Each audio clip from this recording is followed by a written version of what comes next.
Peygamber ve Ali Peygamber'e salavat zikrediyek. Allahümme salli ala Muhammed ve Ali Muhammed. Bədvaris o bivarislər dünyasını dəyişmiş alimlər, abidlər, ruhları şad, salavat zikrediyek. Allahümme salli ala Muhammed ve Ali Muhammed.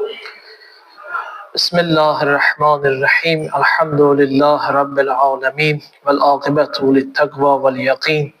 Vessalatu vesselamu ala seyyidina ve nebiyyina ve tabibi kulubina ve şefi'iz zunubina Abil Kasimi Mustafa Muhammed.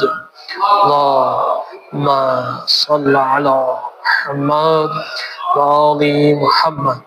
وعلى أهل بيته الطيبين الطاهرين سيما الحجة بقية الله في الأراضين ولعن على أعدائهم أجمعين من الآن إلى قيام يوم الدين أما بعد قال الله الحكيم في كتابه الكريم أعوذ بالله من الشيطان الرجيم بسم الله الرحمن الرحيم رب اشرح لي صدري ويسر لي أمري واحلل عقدة من لساني يفقه قولي صدق الله العلي العظيم Esselamu alel Hüseyin ve ala Ali ibn Hüseyin ve ala evladil Hüseyin ve ala ashabil Hüseyin. Allah'ın salamı, rəhməti, bərəkəti siz əzizlərin üzərinə olsun.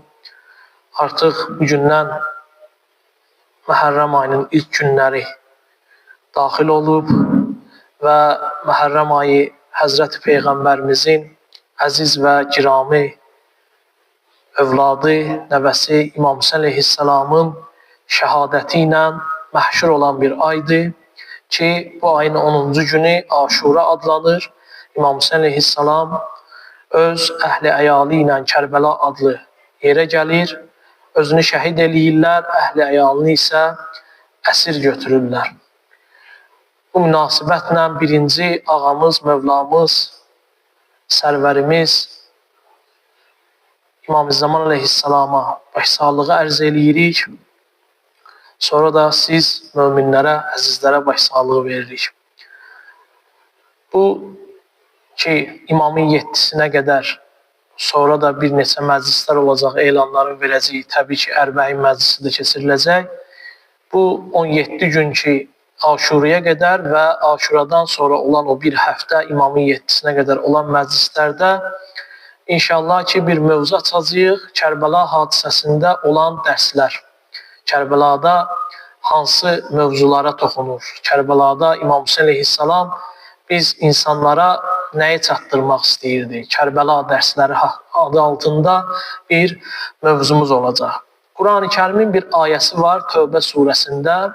Allah Teala buyurur ki, Qul in kana آباؤكم وأبناؤكم وإخوانكم وأزواجكم وعشيرتكم وأموال اقترفتموها وتجارة نخشون كسادها. Deyir ki, ya Peyğəmbər, de, əgər atalarınız, oğullarınız, qardaşlarınız, eyni zamanda həyat yoldaşlarınız, qəbiləniz, qohumlarınız, qazandığınız mallar kasad olmasından, azalmasından qorxduğunuz ticarət. Sonra buyurur ki, وَمَسَاكِنُ تَرْدَوْنَهَا أَحَبَّ إِلَيْكُمْ مِنَ اللّٰهِ وَرَسُولِهِ وَجِهَادٍ فِي سَبِيلِهِ فَتَرَبَّسُوا حَتَّى يَأْتِيَ اللّٰهِ بِأَمْرِهِ. Xoşunuza gələn məskənlər sizə Allahdan, onun Peyğəmbərindən və Allah yolunda cihad etməkdən, çalışmaqdan daha əzizdirsə, Allahın əmrini, yəni Allahın əmri, yəni əzab gəlincəyə qədər gözləyin, onu gözləyin. Tövbə surəsində bu bir ayədir, 23-cü ayə. Bu ayənin səbəb olma, şən-i nüzulu var, səbəb olma, nazil olma səbəbi var. Bu ayənin nazil olma səbəbi belədir ki, Həzrət Peyğəmbər həcc səfərinə yola düşdü və Məkkəyə daxil oldu. Həzrət Əli əleyhissalam orada Peyğəmbərin icazəsi ilə ayağa qalxır. Bu ayənin nazil olma səbəbi budur. Qalxır və deyir ki, müsəlmanlara elan eləyir ki, bundan sonra heç bir müşrik Məscid-ül Hərama daxil olmağa ixtiyarı yoxdur. Müşriklərin Məscid-ül Hərama, Kəbə evinə daxil olmağa heç bir haqqı yoxdur. Bundan sonra onlar Kəbə evinə, bura Məscid-ül Hərama daxil olmayacaqlar. Allah Teala heç bir müşrikə ora daxil olmağa icazə vermir. Həzrət Əleyhisselam bunu elan eləyir. Bu elanı cəmaata çatdıranda müsəlmanlar biraz narahat olurlar. Niyə görə narahat olurlar? Çünki onların narahatlığına səbəb bu idi ki, əgər müşriklər ora gəlməsələr, karvanların qarşısı alınacaq. Çünki o cəmaat orada ticarətlə məşğul olurdu. Karvanların qarşısı alınacaq, həmçinin karvanlar da Məkkə şəhərinə gəlməsələr, orada get-gəl azalacaq və bunların ticarəti aşağı düşəcək. Yəni, dolanışıqları aşağı düşəcək. Buna görə də Qureyşin və digər müsəlmanların başlayır səsi ucalmağa. Öz-özlərinə deyirlər ki, bundan sonra bizim ticarətimiz əlimizdən çıxacaq, ailəmizin işi çətinləşəcək və evlərimiz xaraba qalacaq. Nəyə görə? Çünki orada gələn karvanlar gəlirdilər, kirayə ev tuturdular gecələməkdən ötürü, bunlar onlara o evləri kirayə verirdilər. O nöqteyi nəzərdən deyir ki, evlərimiz xaraba qalacaq. Yəni, gəlib gedən olmayacaq, eyni zamanda ticarətimiz də əldən çıxacaq. Deyir, möminlərin içində belə bir fikir yarananda Allah Teala Tövbə surəsinin 23-cü ayəsini nazil elədi. Dedi ki, ya Peyğəmbər, de, əgər atalarınız, oğullarınız, qardaşlarınız, həyat yoldaşlarınız, qəbiləniz, qohumlarınız, qazandığınız mallar, kasad olmasından qorxduğunuz ticarət, xoşunuza gələn məskənlər sizə Allahdan, onun Peyğəmbərindən və Allah yolunda cihad etməkdən daha əzizdirsə, Allahın əmri gəlincəyə qədər gözləyin. Yəni, Allahın əzabı gəlincəyə qədər gözləyin. Allah Teala bu ayədə möminlərə başa saldı ki, bunların hamısı yaxşıdır. Lakin iman bazarı ilə onlar, möminlər iki yol arasında qalanda, ortasında qalmış olsalar, o zaman gərək üstünlüyü Allaha versinlər və Peyğəmbərə versinlər. Burada Allah möminlərin imanını imtihana çəkdi. İmanı çox olanlar o birilərindən fərqləndi, həmçinin imanı zəif olanlar da üzə çıxdı. Burada bir dənə mətləbi ərz eləmək istəyirəm. O da budur ki, insan elə düşünməməlidir ki, öz malını, ailəsini, qohum əqrabasını və s. onlar insanın nəzərindən çıxsın. Onlar malı, qohumu, əqrabası, ailəsi, həyat yoldaşı, övladları, insan onlara fikir verməsin. Yox, din bunu demir. Öz nəzərindən çıxarsın, belə bir şey yoxdur. Onların hamısı insan üçün möhtərəm və əzizdir. İnsanın atası, anası, qohumları, ailəsi və s. bunlar hamısı insan üçün mühümdür. Onlarla əlaqə saxlamaq və onlara hörmət etmək çox mühüm məsələlərdən biridir və dinimizin də göstərişidir ki, bunlar olmalıdır. Həmçinin zəhmət çəkib halal qazanc əldə etmək insan üçün təkid olunmuş əməllərdən biridir ki, insan halal qazanmalıdır. Amma əgər insan iki yolun ayrıcında qalarsa, bir tərəfdə bu saydığım məsələlər olsa, mal, dövlət, qohum, əqrəba, bir tərəfdə bunlar olsa, digər tərəfdə Allah olarsa, o zaman gərək bunların məhəbbəti insanı Allah yolundan saxlamasın.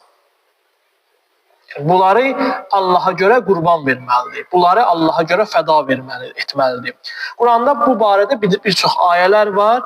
Ayələrdən biri də Loğman surəsindədir. Allah Teala buyurur ki, və in cahadaka ala an tuşrika bi ma laysa laka bihi ilmun fala tuti'huma və sahibuhuma fid dunya ma'rufa.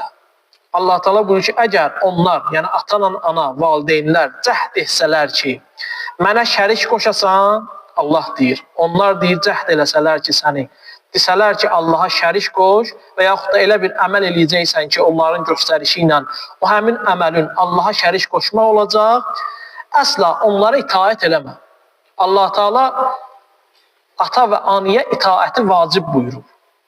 Nədirsə vacibdir. Amma bir yerdə istisna qoyub ki, əgər onlar mənə şərik qoşmağı sənə əmr eləsələr, onda o işə itaət eləmə. Dünyada onlarla amma yaxşı davran. Görürsən? Allah Teala deyir ki, əgər onlar birdən müşrik olsalar, səni də mənə qarşı şərik etməyə məcbur etsələr, vadar etsələr, onlara itaət eləmə. Amma itaət eləmə deyir, itaət eləmə dediyi təqdirdə də deyir ki, elə davran ki, onları qırmayasan. Onları qırmayasan. Onlarla yaxşı davranmalısan. Bu ayə bizə bildirir ki, əgər valideyn insanı şirkə tərəf çəkərsə, onlara itaət olunmamalıdır. Lakin onların müşrik olmasına baxmayaraq, onlarla yaxşı rəftar etməyi Allah Teala bizlərə vacib buyurur. İndi ki, insan hamıdan mühüm olan insanı valideyndir də, insana ən mühüm olan onun valideynidir. Hətta Allah Teala deyir ki, o səni şirkə dəvət etsə, ona belə qulaq asma. Şirkə tərəf çəkərsə, onlara itaət eləmə və onlara bu məsələdə itaət etməmək vacib olursa, indi insanın malı, pulu, qohumu, əqrəbası, övladı, həyat yoldaşı, valideyni Allah Teala hələ deyir ki, onlar səni şirkə tərəf çəksə, onlara itaət eləmə. İndi təsəvvür elə, bu birisilər səni şirkə tərəf çəkir. Valideynə qarşı Allah Teala onu buyurubsa, bu birisilərin də ümumiyyətlə vacibdir ki, həmin onlar səni Allahın itaətindən çıxmağa vadar eləyərlərsə, sən onları yox, Allahı tutasan. Sən onları yox, Allahın və Allahın Peyğəmbərini tutasan. Dəvət etmirlərsə nə yaxşı. Dəvət etmirlərsə nə yaxşı. Amma elə bir vəziyyət yaranarsa ki, ya Allahı, ya da onları seçmək məcburiyyətində insan qalsa, onların məhəbbəti gərək insanı Allahın yolundan çevirməsin, döndərməsin. Bu, qeyd etdiyimiz ayənin qısa izahı və tərcüməsi idi. İndi gələk Həzrət İmam Hüseyn əleyhissalama. Ki, Həzrət İmam Hüseyn əleyhissalam Kərbəla hadisəsində həmin qeyd etdiyimiz Tövbə surəsinin 23-cü ayəsini əməli surətdə biruzə verdi.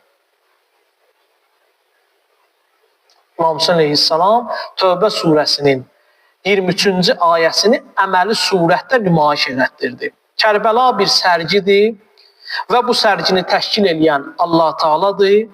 Bəzən görürsünüz ki, məsəl üçün ölkələr arası sərgilər qurulur.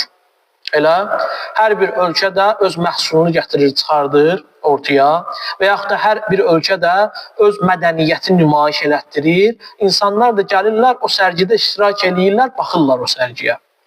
Lakin Allah Teala'nın Kərbəlada təşkil etdiyi bu sərginin mövzusu insaniyyət və eşq sərgisi idi.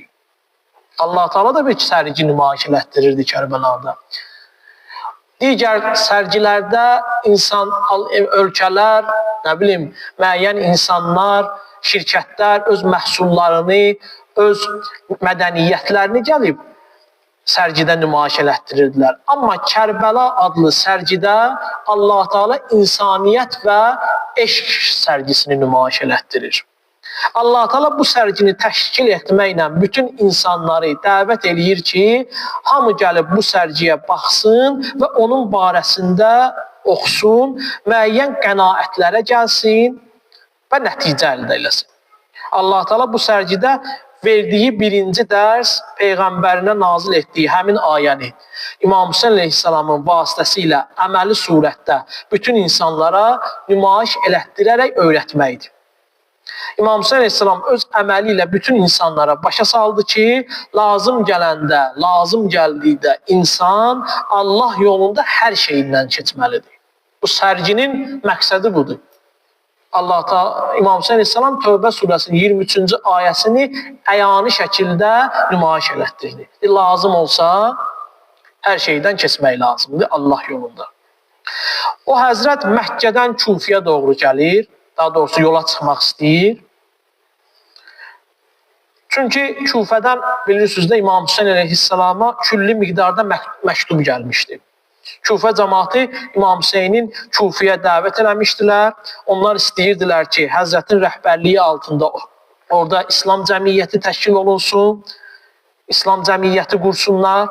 İmam Hüseyin əleyhissalam da o cəmiyyətin o başında olsun, rəhbəri olsun və neçə min məktub yazırlar İmam Hüseyin əleyhissalama. Hamısını da ağa özünlə götürür məktubları. İmam Hüseynin qardaşı Məhəmməd Hənəfiyyə biləndə ki, İmam Hüseyin əleyhissalam Məkkədən Küfəyə doğru gedir, gəlir İmam Hüseyin əleyhissalamla görüşər və qardaşına deyir ki, Məhəmməd Hənəfiyyə çox ağıllı insan olur. Eyni zamanda həm də siyasətçi bir insan olur və siyasi nöqteyi nəzərdən məsələni təhlil eləyir və məsələni təhlil eləyəndə də sözlərində həqiqətən də məntiq var idi. Deyir ki, qardaş, İmam Hüseyin əleyhissalama deyir, eşitdim ki, Məkkədən çıxıb Küfəyə hərəkət eləmək istəyirsən. İmam buyurur ki, bəli. Deyir, Məhəmməd Hənəfiyyə dedi ki, bilmirsən ki, Küfə əhli vəfasızdır və onlara etibar eləmək olmaz. Görmədin onlar atamız Əli İbni Əbu Talibin başına hansı oyunları açdılar ki, atamız Əli, Həzrət Əli əleyhissalam axırda çıxdı, məscidin mənbərində dedi ki, ya əşbəhur rical və la rical, kişi yoxşuyub kişi olmayanlar. Yəni, bir bu qədər məsələlərdən sonra sən yenə də Küfəyə doğru getmək istəyirsən, Küfəlinin yanında olmaq istəyirsən ki, onlar haqda, ədalətdə ki, o Əli ki, bir də dünya o Əlidən gətirməyəcək, o Əlinin sözündən çıxdılar və ona xəyanət elədilər. Həmin Küfə əhlidir, ora getmək istəyirsən, sən gəl Məkkədə qal. Məkkə həm əminamanlıq yeridir. Qalmaq istəmirsənsə, Yəmənə üz tut, orada bizi sevənlər, Peyğəmbəri sevənlər, sizi sevənlər çoxdur, qoruyarlar sizi. Həzrət baxır, deyir ki, fikirləşərəm. Çox bir neçə saatdan sonra Məhəmməd Hənəfiyyə xəbər tutur ki, İmam Hüseyin əleyhissalam Məkkədən artıq uzu Küfəyə doğru başlayıb kərvan çıxmağa. Gəlir yenə, bir orada diyaloq olur, deyir ki, bəs mən dedim, siyasi olaraq da təhlil elədim, İmam Hüseyin əleyhissalam ona heç nə demir. Bir dənə söz deyir ki, yatdım, yuxuda cəddim Rəsulullahı gördüm, Həzrət Rəsulullah mənə dedi ki, ya Hüseyin, uxruc fə innallaha ta'ala əradə ən yərəkə qatilə. Buyurdu ki, cəddim Rəsulullah buyurdu ki, ya Hüseyin, çıx, həqiqətən Allah səni qətl olunmuş, qanva boyanmış görmək istəyir. Məhəmməd Hənəfiyyə dedi ki, əgər Allah səni şəhid olmağı istəyirsə, bəs onda ailəvi, qızlarvı, bu körpə, uşaqlarvı niyə görə aparırsan? Həzrət buyurur ki, və qad şəə ən yarahunna səbəyə. Buyurur ki, çünki Allah onları da əsir görmək istəyir. Məni şəhid görmək istəyir, onları da əsir görmək istəyir. Yazırlar ki, İmam Hüseyin əleyhissalam Məhəmməd Hənəfiyyə siyasi və bir çox məntiqi cavablar verə bilərdi, niyə görə Küfəyə gedir. Amma çox dayanmır bu məsələnin üzərində, bu diyaloq olur. Onların arasında gördüyü yuxunu danışır və bununla da kifayətlənir. Və üst tutur Məkkədən Küfəyə doğru. İmam Hüseyin əleyhissalamın bu hərəkəti öz ailəsini, uşaqlarının aparması ilə bütün aləmə sübut eləyir ki, əgər insan Allah yolunda hərəkət etmək istəyirsə, belə etməlidir və Allah yolunda hər şeyindən keçməyi bacarmalıdır. Həzrət İmam Hüseyin əleyhissalam yolda bu barədə bəzi insanlarla başlayır söhbət eləməyə. Həmin adamlar həm imamı tanıyırdılar, İmam da onları tanıyırdı. Lakin onlar Həzrəti Əbu Abdullahın sözünü əməl eləmirlər. Qəbul eləmirlər onun sözünü. Niyə görə? Çünki onlar artıq dünyanın şirinliyini aldanmışdılar ona görə. Bir çox adamla söhbət eləyir ki, gəl qoşul mənə, amma alınmır. İstəmirlər. Çünki artıq dünya şirinliyi dadızdırmışdı və aldanmışdılar. Və qeyd eləmək lazımdır ki, ümumiyyətlə insanlar mərifət və əməldə 3 qismə bölünürlər. Mərifət və əməldə tanımaqda və əməl etməkdə 3 qismə bölünürlər. Bir qism insanlar var ki, onların nə mərifətləri, nə də əməlləri var. Belə insanlar çox üzr istəyirəm, heyvan kimidir. Yalnız öz qarınlarını düşünürlər, şəhvətlərini təmin etməklə məşğuldurlar. Bunlar dünyada necə lazımdır, o cür dünya üçün yaşayırlar. Dünyada necə lazımdır tərifləyirlər və istədikləri adamı da tənqid eləyirlər, üstəgəl təhqir də eləyirlər. Bu 3 qismdən birinci qism insanlar bunlardır. Bunların nə mərifəti var, nə əməli var. İkinci qism insanların həm mərifəti var, həm də əməlləri düzgündür. Onlar həm getdikləri yolu tanıyırlar, həm də o yolu düzgün gedirlər. Bu ikinci qism insanlardır. Üçüncü qism insanlar da onlardır ki, yolu tanıyırlar. Bilirlər ki, yol bu yoldur. Məsəl üçün, filan yerə gedəcəksən, bu yolla gedəcəksən. Yolu tanıyırlar. Haqqı da bilirlər.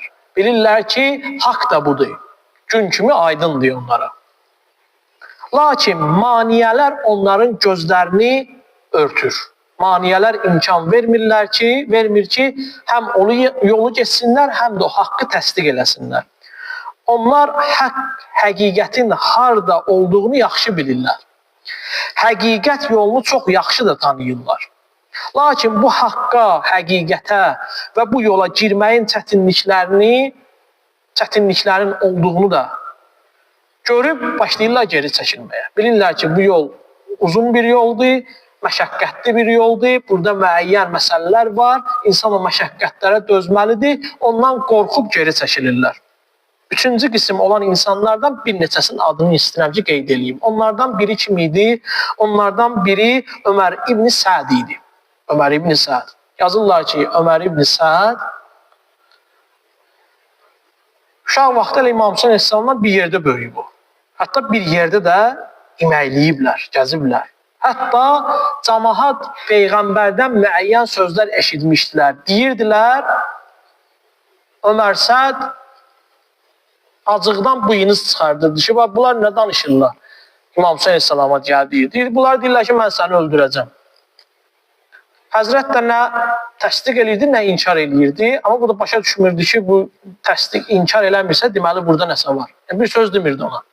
Elə hər dəfə müəyyən yollarla yayınırdı o söhbətdən. Çünki bilirdi məsələni. Məhərrəm ayının 9-cu gecəsi İmam Hüseyn əleyhissalam ondan başlayır söhbət eləməyə. Ömər İbn Səd İmam Hüseyni çox gözəl tanıyırdı. Kimin oğlu, kimin nəvəsi, Allahın yer üzündə höccəti və hədəfinin nə olduğunu da hamıdan yaxşı bilirdi. İmam ona buyurdu ki, Ömər Səd, yaxşı olar ki, Bəni Üməyyədən uzaqlaşasan. Məsləhət görürəm ki, Peyğəmbərin və onun əhl-i beytini müdafiə edəsən. Ömər Səd cavabında Həzrəti Əbu Abdullaha belə bir söz deyir. Deyir ki, ey Peyğəmbər balası, mən bilirəm ki, sən haqsan. Sözə baxın. Deyir, mən bilirəm ki, sən haqsan. Amma qorxuram ki, sənə qoşulsam, uşaqlarımı öldürərlər. Qorxuram ki, sənə qoşulsam, Kufədəki evlərimi viran eləyərlər. Bir də qorxuram ki, sənə qoşulsam, mənim xurma bağlarımı yandırarlar. Ayədir ya, həmin o Tövbə surəsinin ayəsidir. Və həmin məsələdir. Buna görə də sənə qoşula bilmirəm. Bəhanə yazır da. Ömər Səd İmam Hüseyn əleyhissalamı, haqqı, ədaləti və düzgün yolu yaxşı tanıyırdı. Lakin həyat yoldaşı, övladları, mal, dövlət, ev, eşik, bağlar və s. Allahın dinini müdafiə eləməkdə ona mane olurdu. O bu üçüncü qism insanlardandır. O yolun üstündəki maniyələri aşa bilmədi. Həmin şəxslərdən biri kim idi? Həmin şəxslərdən biri də Übeydullah ibn Hürri Cəvfi idi. Mənzillərin birində İmam Hüseyn əleyhissalam onunla rastlaşır, üzbəyüz gəlir. Həzrət ona buyurdu ki, mən bilirəm ki, sən çox günahkar bir adamsan. Siffeyində Əli ibn Əbu Talibə qarşı müharibə eləmişsən, Muaviyyənin adamı olmuşsan, sən çox böyük cinayətlər törətmişsən, İstəyirsən ki, bütün günahların bağışlansın, sual verir Ubeydullaha. Mən sənə elə bir tövbəyə dəvət edirəm ki, bütün günahlarını yuyub təmizləyər o tövbə. Deyir, Cövfi dedi ki, ağa, mən hamıdan gözəl bilirəm ki, hər kim gəlib sənə qoşulsa və kömək etsə, izzət və səadətə çatacaq, amma belə fikirləşirəm ki, mən gəlib sənə qoşulsam da, qoşulmasam da, onsuz da dayı bunlar səni öldürəcəklər. Diqqət elə. Deyir, mən qoşulsam da, qoşulmasam da səni bunlar öldürəcəklər. Mən sənə qoşula bilməm, amma sənə bir dənə təklifim var. Nədir təklifin? Deyir, mənim bərk yeyin qaçan bir atım var. Bu deyir, gəl qoşul mənə, bu deyir ki, mənim bir atım var, yeyin qaçan. Gəl onu verim sənə. Sonra deyir ki, bundan əlavə gözəl və möhkəm bir qılıncım var ki, hər kəsə bir zərbə endirsin, ikinci zərbəyə ehtiyac yoxdur. Onu da verirəm sənə. Həzrət Əbu Abdullah deyir, baxır ona, deyir ki, ey Hürrün oğlu, elə bilirsən, sənin atva qılıncıva ehtiyacın var mənim. Mən səni hidayət etmək istəyirəm. İstəyirəm ki, sən Peyğəmbərin və onun əhl-i beytinə kömək edəsən. Peyğəmbərə və onun əhl-i beytinə kömək edəsən. Əgər özün gəlmək istəmirsənsə, sənin nə atın lazımdır mənə, nə də qılıncın lazımdır. İmam Hüseyin Aleyhisselam Aşura günü xutbə oxuyur cəmaata. Deyir, Həzrət ikinci xutbəni oxudu. Sonra Ömər İbn Sədi çağırdı yanına. Və ondan yenidən bir dənə də söhbət elədi. Son ana qədər istəyir ki, hidayət eləsin. Deyir, Ömər Səd deyir, gəldi, atı ilə gəldi, imama yaxınlaşdı. Deyir, o qədər yaxınlaşdılar ki, söhbət edirlər ki, atlarının boynu bir-birinə toxunurdu. Deyir, Həzrət deyir, höccəti tamamlamaq üçün Ömər Sədə buyurdu. Sən elə bilirsən ki, Ömər Sədə deyir, sən elə bilirsən ki, məni öldürməklə İbn Ziyad sənə Rey və Corcan mülkünü verəcək. And olsun Allaha, bunların heç biri sənə qismət olmayacaq. Sən nə bacarırsansa Allah yolunda elə. Bunu bil ki, sənin üzün nə bu dünyada güləcək, nə də axirətdə. Ömər Səd yenə də ona verilən vədlərdən keçə bilmir burada. Çünki orada deyir ki, hətta deyir, sənə nəsib olmayacaq, deyək, yoxdur, buğdası olmayacaq, arpasından yiyərəm. Heç arpası da nəsib olmur. Mal, pul, mülk vədəsi ürəyini elə ələ almışdı ki, qoşula bilmir İmam Hüseyin Aleyhisselam. İmam Hüseyin Aleyhisselam Kərbəlada bütün insanlara öyrətdi ki, əgər Allah yolunda malından, canından, bir sözlə hər şeyindən keçmək lazım olarsa, gərək keçəsən. Bir yaxşı sözü var, Allahla münacatıdır. Deyir ki, Tərəqtul xalqa turran fi havakə və əytəmtul əyal likəy ərəkə. Deyir, ilahi, mən sənin yolunda hər bir şeyimdən, hətta əhli əyalım və uşaqlarımdan belə keçirəm. وَلَوْ قَطَّعَتَنِي فِي الْحُبِّ عِرْبًا وَمَا حَنَّ الْفُؤَادَ إِلَى سِوَاكَ. İlahi, əgər mənim bədənimi tikə-tikə doğrasalar, qəlbimdə sənin Peyğəmbərin və sənin dininin eşqindən savayı heç nə olmayacaq, heç nə yoxdur. Yazırlar ki, İmam Hüseyin Aleyhisselam uşaqları bir-bir döyüş meydanına yola salır. Hər yola salanda onlarla danışır və əllərini açıb göyə Allahla münacat eləyir, sonra yola salır uşaqları bir-bir. Hətta yazırlar ki, düşmən Həzrətin 6 aylıq körpəsini əllərinin üstündə oxluyur. Bir ovuc qanı olur, səpir göyə, o qandan bir damcı da yer üzünə gəlmir. Bu mənzərəni deyir ki, ilahi, bu mənzərəni görmək mənim üçün çox asandır. Çünki sənin yolundadır. Çünki bütün bunlar mənim məşuqumun gözləri qarşısında baş verir, İmam Hüseyin Aleyhisselam deyir. Nəhayət İmam Hüseyin Aleyhisselam vaxt çatır, özü meydana yola düşməyə çalışır, hərəkət eləyir. Hərəkət eləyəndə bacısı xanım Zeynəb başlayır onu səsləməyə. Görür ki, xanım Zeynəbin səsi gəlir. Yazırlar ki, Həzrət geri dönür, bacısının yanına gəlir və atdan düşüb başlayır xanım Zeynəblə söhbət eləməyə. Deyir ki, sinəni qəmlər oxunam baz elə. Hişmət-i nasutiyə sən naz elə. Aləm-i lahutiyə pərvaz elə. Fatimə tək eşqidə ecaz elə. Əhməd-i muxtarı sərəfraz elə. Səy elə ol, silsilə cümbani eşq. Danışır xanım Zeynəblə. Deyir, bundan sonra bacı qəlbivi, sinüvi qəmlər oxuna açıq qərar ver. Aç.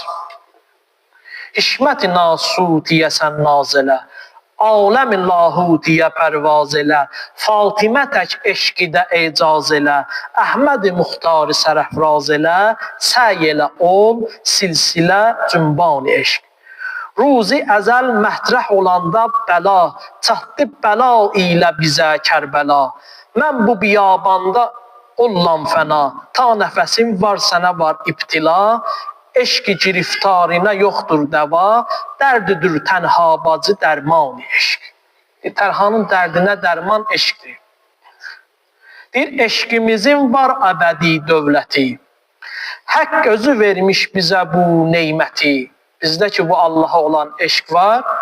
Eşqimizin var əbədi dövləti. Haqq özü vermiş bizə bu neyməti.